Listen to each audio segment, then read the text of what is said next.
Doit-on vraiment, réellement passer par le chaos pour changer de vie, pour vivre des relations plus épanouies, pour réellement dans les différents piliers des domaines de vie, avoir une vie plus sereine, une vie plus agréable?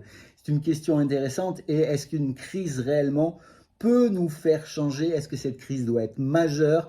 La rencontre avec des pervers narcissiques, par exemple, peut-elle vraiment être une opportunité? Et aujourd'hui, je voudrais rendre un clin d'œil. Et là, il s'agit, je dirais, d'un hasard. Ce livre, c'est Comment une crise nous transforme en profondeur, d'Ève Bertel.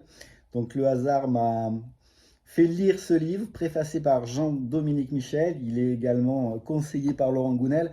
Et c'est réellement un livre qui m'a fait beaucoup de bien, car euh, il y a quelques années, j'ai vécu des expériences traumatisantes qui m'ont permis d'évoluer, de rentrer dans un processus de développement personnel.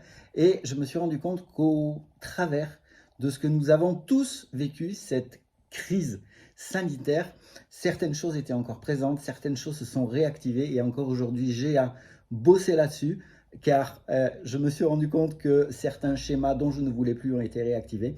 Donc voilà, je te conseille vraiment ce livre-là. Lis ce livre. Si tu as des relations avec les pervers narcissiques, si la crise, la pandémie, on l'appelle comme on veut, t'a bousculé, heurté, fait te poser des questions, je t'invite réellement à lire ce bouquin. Donc voilà, et puis tu peux me dire en commentaire un petit peu ce qu'il en est de ton côté sur les traumas, les crises, le chaos que tu as pu vivre, quel que soit le domaine, et comment tu as vécu aussi cet épisode de pandémie, plandémie, appelons ça comme on veut.